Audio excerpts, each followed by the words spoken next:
Good morning, my friend. I hope you're doing well. I'm Dr. Lee Warren, and we are here for some self brain surgery today. It's Theology Thursday. And on Theology Thursday, we usually try to tie some scriptural element, some spiritual element, some faith element to some specific science principle. And today's going to be a doozy because today we're going to cover the 9th commandment of self brain surgery. The 9th commandment of self brain surgery is I must believe that what I'm doing I'm getting better at. We're doing a dedicated episode on each of the 10 commandments as I write the definitive handbook of self-brain surgery. I'm going to give you tools to rewire your brain, reorder your mind, and radically transform your life. That book, be in prayer, please. It's in the hands of publishers now. We're working on pitching to publishers so we can decide who the perfect partner will be to bring you the handbook of self-brain surgery, hopefully sometime in 2025. And so as we get into this process of selling the manuscript, completing the manuscript, editing it, all that stuff, we'll be using the podcast to flesh out these ideas and bring you more deep dives into the content. But today we're going to talk about the 9th commandment. I must believe that what I'm doing, I'm getting better at. This is faith and neuroscience smashing together to teach you a principle of how your mind influences your brain and how your brain influences your body, how synapses and habits and circuits are made, and how you can make things better. Because I want you to get better at getting better starting today. We're going to get after that in just a minute. But before we do, I have a question for you. Hey, are you ready to change your life? If the answer is yes, there's only one rule. You have to change your mind first. And my friend, there's a place where the neuroscience of how your mind works smashes together with faith and everything starts to make sense. Are you ready to change your life? Well, this is the place, Self-Brain Surgery School. I'm Dr. Lee Warren, and this is where we go deep into how we're wired, take control of our thinking, and find real hope. This is where we learn to become healthier, feel better, and be happier. This is where we leave the past behind and transform our minds. This is where we start today. Are you ready? This is your podcast. This is your place. This is your time, my friend. Let's get after it.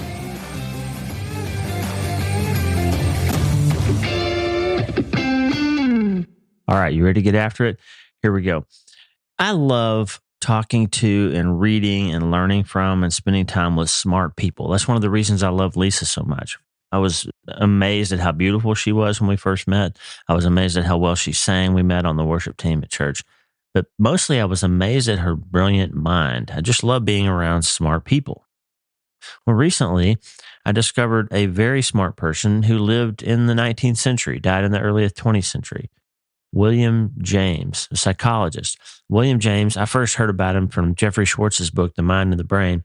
Schwartz described a conversation that he had with quantum physicist Henry Stapp, who I'm also reading. Henry Stapp was the first guy to sort of figure out that you could direct the power of your mind, your mental force, as Schwartz calls it, and you could make structural changes in your brain, and that quantum physics is the mathematics behind how you can actually understand that that's a real thing.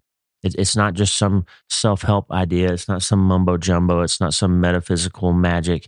It's actually, there's a quantum physics mathematical explanation for how the things you think about can turn into real things in your brain. Well, way back in the 19th century, William James was writing about that. He was so smart. He observed human behavior, and he recognized that habit has to have a physical basis. Now, let's just talk about that for a second. I'm going to read you some James. James says in his book, Psychology, the Briefer Course, on principles of the atomistic philosophy. Now, what does that mean? In the 19th century, the prevailing philosophy was that everything was made out of atoms, and these atoms were the smallest particles that there were, and they couldn't be changed. They were unchangeable, unmalleable physical structures that made up everything in the universe. Okay, that was the idea, going back to Newton, atomistic philosophy.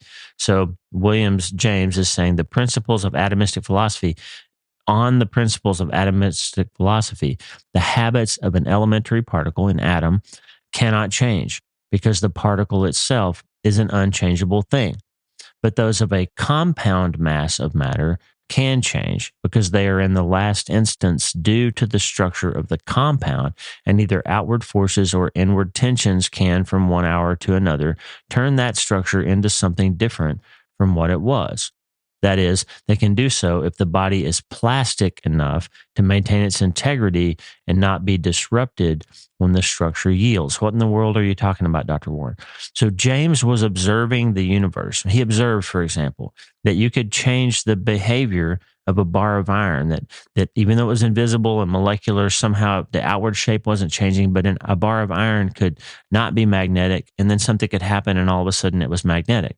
Or you could take a rubber, and if you worked with it enough, you could make it malleable, and all of a sudden rubber could be used to shape and form and create other things, even though you haven't changed the appearance or the outward structure of the rubber. Something was happening to it that made it more friable or plastic, as he called it. That word plastic doesn't mean what we think of it. We think of a bottle of water that's made out of plastic. That's a plastic material, but the word plastic actually means something that's shapeable or malleable.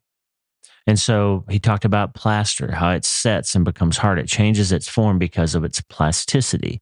So way back in the 19th century, William James is noticing that some things in the physical universe can change their shape, their behavior, their qualities, even though the molecular structure, he understood, atomistic philosophy, that means that the basic particles that make up those things can't change. So he was noticing that there was something up with the idea that atomistic philosophy might not be 100% accurate because things could actually change. But then he made the big switch. This is the brilliant switch that James made that, as far as I know, was one of the first people to ever talk about this sort of thing that we now routinely call neuroplasticity. He says this: plasticity then, in the wide sense of the word, means the possession of a structure weak enough to yield to an influence, but strong enough not to yield all at once. So if you try to bend the rubber and you do it, it's too stiff and you do it too aggressively, it might break, it might crack or fracture. But if the material is plastic enough, then it'll yield to that conforming influence slowly enough that it doesn't break, but it actually just changes. James goes on to say, organic matter, especially nervous tissue, he's talking about the brain now, seems to be endowed with a very extraordinary degree of plasticity of this sort, so that we may without hesitation lay down as our first proposition the following: the phenomena of habit in living beings are due to the plasticity of the organic material of which their bodies are comprised or composed. The philosophy of habit is thus, in the first instance, a chapter in physics rather than in physiology or psychology, that it is at bottom a physical principle, is admitted by all good recent writers on the subject. So James here in the late 1800s is saying, hey, when you change how you think, something structural must be changing in your brain, because your brain starts to act differently. People can break habits, they can overcome addictions, they can learn new skills.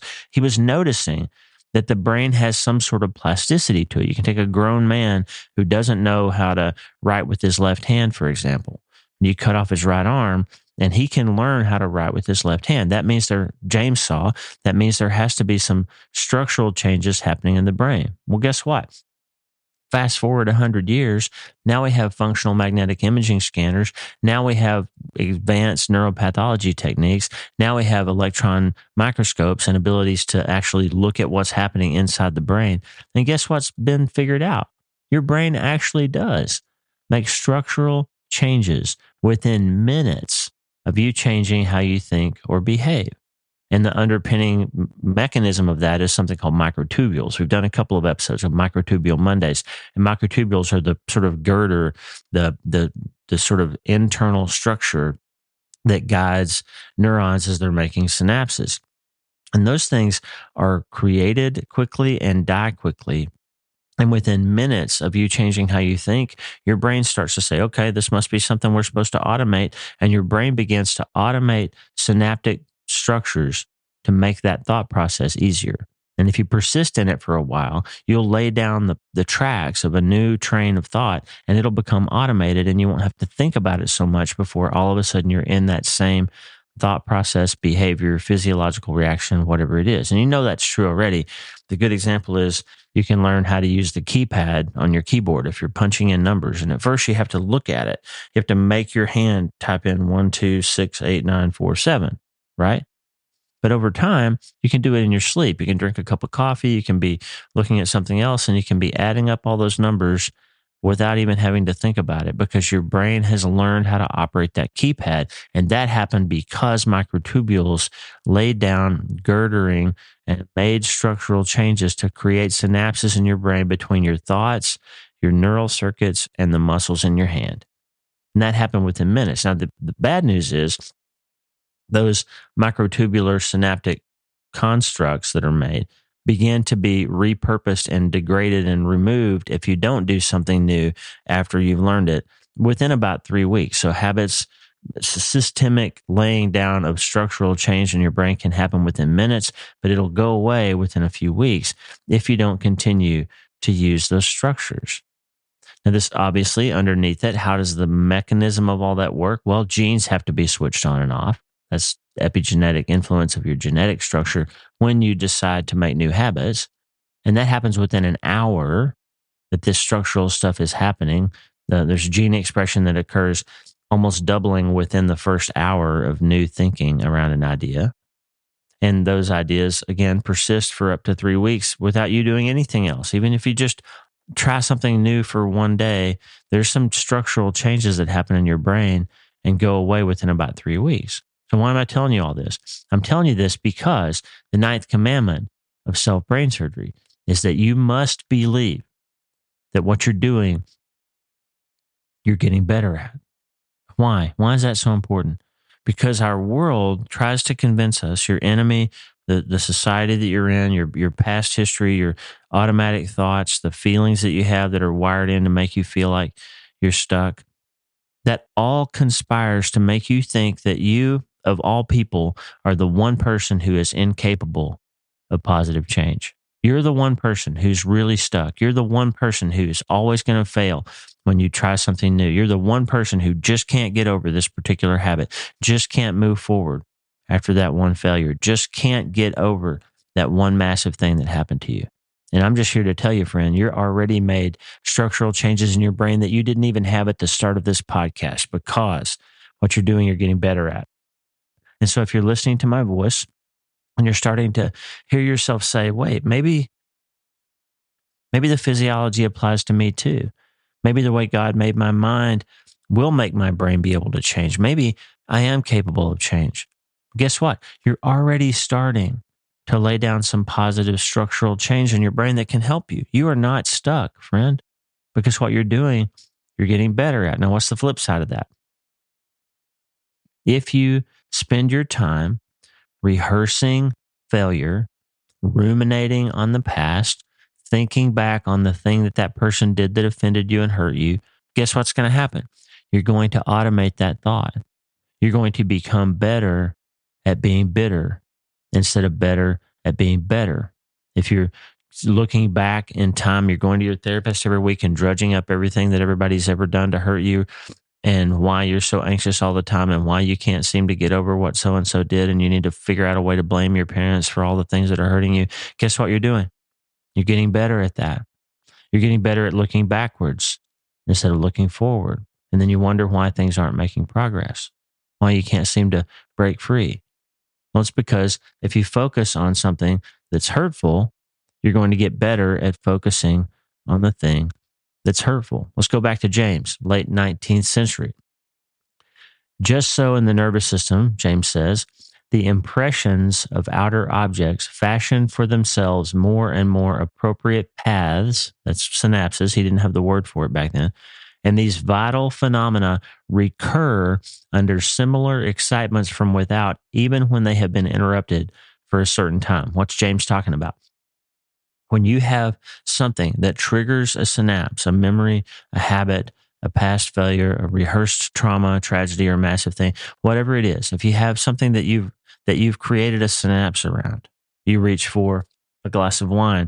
When you get a certain text message, when you reach a certain time of day, you open up a bag of Cheetos because you've created that synaptic habit, because that's how you numb yourself so you don't have to think about the thing. And you're paying tomorrow taxes every day, and you're not loving tomorrow more, and all these other commandments that you're breaking.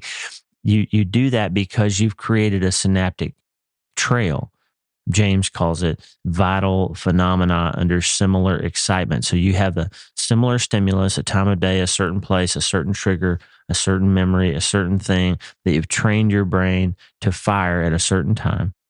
And that's going to come back without you having to think about it. Why? Because what you've done, you've gotten better at. Right. So the secret to overcoming it then is to direct yourself, direct your mind, to tell your brain to start making new pathways to replace those old ones. And within about 3 weeks, that's why everybody talks about 21 days of forming a habit, by the way. Within about 3 weeks, the microtubules are starting to break down and being repurposed and used for new synapses. So James calls this scar, this sort of synaptic scar that automatically fires, he calls it a locus minoris resistente. This is such a brilliant connection that James made. LMR, locus minoris resistente, is a term we use in medicine that refers to an injury or a pattern that shows up when something stimulates it. We see it in people with psoriasis, where the rash shows up in the same place over time because that area of skin has become conditioned to have that particular reaction when somebody's under stress, or a particular joint shows up with gout again over and over, even though the overall biochemical situation should be the same in every joint, but gout tends to show up. LMR, locus minoris resistente. Here's what James said. In the nervous system, a scar anywhere or anywhere outside the nervous system as well, a scar is a locus minoris resistente, more liable to be abraded, inflamed, to suffer pain and cold than are the neighboring parts. A sprained ankle, a dislocated arm are in danger of being sprained or dislocated again. Joints that have once been attacked by rheumatism or gout, mucous membranes that have been the seat of inflammation are with each fresh recurrence more prone to a relapse. This is why you bite your cheek in the same place. It gets a little swollen. It's a little bit easier for you to bite it again, and it just keeps happening over and over. James says the more chronically morbid state substitutes itself for the sound one. And in the nervous system, it is well known how many so-called functional diseases seem to keep themselves going simply because they happen to have once begun, and how the forcible cutting short by medicine of a few attacks is often sufficient to enable the physiological forces to get possession of the battlefield again, and to bring the organs back to functions of health. Epilepsy, neuralgia, convulsive affections of various sorts, insomnia are so many cases in point of these locus minoris resistente, these LMRs, and you've got them too, friend.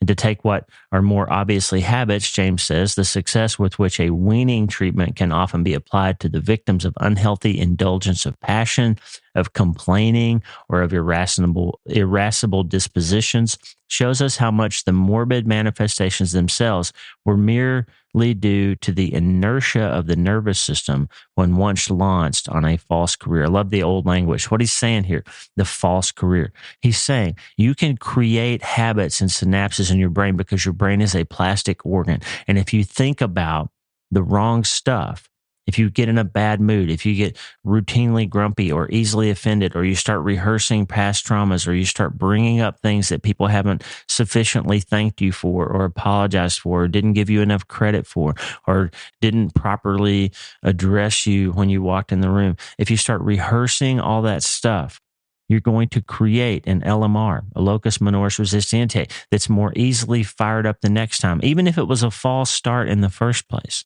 Right? Because the truth is, people aren't out there spending their time figuring out how they can dishonor you or not live up to what you wanted them to be or not remind you of the way that they hurt you 10 years ago. Most people are just living their lives. They're not thinking about you at all. But you're spending your time rehearsing, replaying, rebuilding synapses. You're firing that habit again. You're opening that bottle of wine again. You're reaching for the cookie again because your uncle hurt you when you were 9, instead of finding a way to cut those synapses, repurpose them, and get better at getting better. Because the commandment is, what I'm doing, I'm getting better at. So William James, way back in the 19th century, saw this clearly. The brain has some ability to make new pathways, to break old ones and make new ones. And you've got to decide to break that inertia down that he calls the inertia of the nervous organs. You've got to decide that you want to make things better. Now let's bring it home for Theology Thursday, okay? Why does God care about your thinking? right? I mean, the whole society thinks that God's all about your behavior. He doesn't want you to have fun. He doesn't want you to have sex. He doesn't want you to drink alcohol. He doesn't want you to do this or do that. That's what the world thinks about God, right? The world thinks God's about rules and about stealing all your fun and about you not getting to do all the things that you think are going to make you happy. That's not what the Bible says. I love Terry Lee Cobble. Terry Lee Cobble said, read the Bible once and you might not like it very much, but read it again and say, I'm not looking this time for what I want out of it. I'm trying to find out who God is. You read the Bible from that point of view, and you're going to see a God who cares about your quality of life, internal and external. And that's why Psalm 51:17 says that God doesn't want your bulls and goats and your blood sacrifices and all that. He says, my sacrifice, oh God, is a broken spirit and a contrite heart. That's what you won't despise. God wants your heart. Jesus said it. Don't talk to me about whether or not somebody's committed adultery or whether or not somebody's committed murder. Tell me what they think about, because if you think about hurting somebody, you're just as guilty. If you think with lustful thoughts, you're just as guilty. I want your mind, Jesus says. That's why he said the greatest commandment, love the Lord your God with all your heart and all your soul and all your mind. Why does he use 3 different words here? Because back in those days, the people listening, they had different ideas. They thought mind and heart and gut and soul were all different things. Now we know they probably all are really different aspects of mental force that your brain exerts on, that your mind exerts on your brain. But in those days, when they said heart, they thought about your feelings. And when they said mind, they thought about your thoughts. When they thought about soul, they thought about your devotion to God and all those sorts of things. And then your body was the things that you actually did, and they were separate. But Jesus is saying, I want all of it. I want all of your thoughts. And that's why the psalmist in Psalm 19:14, the man after God's own heart, said, let the words of my mouth and the meditation of my heart be acceptable in your sight, O Lord, my God, my rock and my redeemer. Why? Because your thinking is part of what you're getting better at or getting worse at. And when you think better thoughts, your brain creates better synapses. Your heart beats in a healthier way. Your body gets stronger. Your relationships get stronger. You improve your electromagnetic field. When you think better thoughts, you create better synapses and you make a better brain and a better body and a better life. That's why you can't change your life until you change your mind. And what you're doing, you're getting better at. That's why it's the 9th commandment, because you deciding that you're going to follow the advice of 2 Corinthians 10:5 seriously and say, I am going to get my thoughts under control. I'm going to take my thoughts captive. If you take it seriously and you do that, guess what's going to happen? All these inertia of habit and thought that James was referring to turn into better ones, because your microtubules start breaking down old synapses within minutes of you deciding to think differently. God's payoff here is quick. He says, if you start thinking better thoughts, you're going to start feeling better feelings. You're going to start making better neurotransmitters. You're going to start making a better hormonal environment for the organs in your body. You're going to start feeling better and being happier and becoming healthier, because you're changing the way you think, and what you're doing, you're getting better at. And those locus minoris resistentes, those LMRs, are going to stop being so irascible, stop being so easily irritated. Your ankle's not going to turn quite as easily, the mental one that we're talking about here. Jesus wants your heart. And he wants your heart not because he's trying to be a big fuddy-duddy and control every aspect of your life, but because he knows that thoughts become things. We're going to talk about that tomorrow on Frontal Lobe Friday. He knows that what you think about, it turns into how you live. He knows that what you think about turns into how your brain functions and how your body functions and how overall happy and healthy you are. Because you can do all the hand stuff right. You can do all the sacrifices. You can do all the deeds correctly. And you can still be a miserable, lost, hopeless, desperate person in between your ears. And God says, I didn't come here so that your life could be stolen and killed and destroyed. I came here that you might have life and have it abundantly. And I'm just telling you, friend, if your thought life isn't abundant, nothing else in your life will be either. You can have all the money in the world. You can have the big house. You can have the fame. You can be the super movie star. And you've seen it before. Those people frequently are the most miserable, unhappy people. They drink too much. They have They have high divorce rates. They sometimes commit suicide because they're not happy in their heart, because they're not happy in between their ears, because they didn't know that what they're doing, they're getting better at, and what they're getting better at is becoming more miserable if they're placing their hopes and they're placing their thoughts and they're placing their mind on the wrong stuff. You can change that, friend. Your microtubules will respond to you directing them to break those inertias and break down those old LMRs and find some new ways to get your mind right. Because thoughts become things, and what you're doing, you're getting better at. We're going to dive more deeply into the 10th commandment tomorrow, and remembering that thoughts become things. But today I want you to know that what you're doing, you're getting better at. So do you want to get better at getting better? Or do you want to get better at getting bitter? Do you want to get better at blaming? Do you want to get better at worrying? Do you want to get better at drinking? Do you want to get better at not getting healthier? Because what you're doing, you're getting better at. So if you want to actively practice the practice of getting better, it's going to be started by you thinking different thoughts. So take a moment today, just a second, when you find yourself going, gosh, I wonder why she didn't write me back, or I don't like the tone of that text message that I got, or gosh, I just spent 2 hours thinking about the last time I went to this event with my family that I have to go to next weekend, and the last time somebody said the wrong thing to me, or didn't compliment me on my dress, or didn't do this, or didn't do that, or didn't ask me to sit with them. And I'm rehearsing those traumas. And what I'm doing then is I'm building synapses to make it easier for me to rehearse those traumas again. And God says, time out. Think for a second about the fact that you've done things that I needed to forgive you for. You've let me down before. You've overlooked me before. You've not done the thing that I would like for you to have done in the right way before. And yet, I'm here offering you a whole new set of microtubules and synapses that you can have if you'll just change your mind. Just look forward instead of back. Just think different thoughts, and you'll become less anxious. Just change your mind so you can change your life. Because my friend, what you're doing, you're getting better at. And the very good news here on Theology Thursday is that you can start today.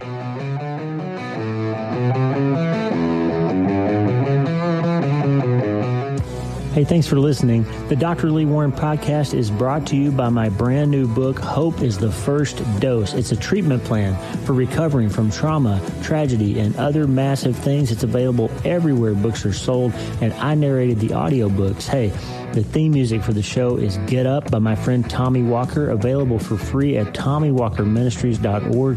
They are supplying worship resources for worshipers all over the world to worship the Most High God. And if you're interested in learning more, check out TommyWalkerMinistries.org. If you need prayer, go to the prayer wall at wleewarrenmd.com/prayer, wleewarrenmd.com/prayer, and go to my website and sign up for the newsletter, Self-Brain Surgery, every Sunday since 2014, helping people in all 50 states and 60-plus countries around the world. I'm Dr. Lee Warren, and I'll talk to you soon. Remember, friend, you can't change your life until you change your mind. And the good news is you can start today.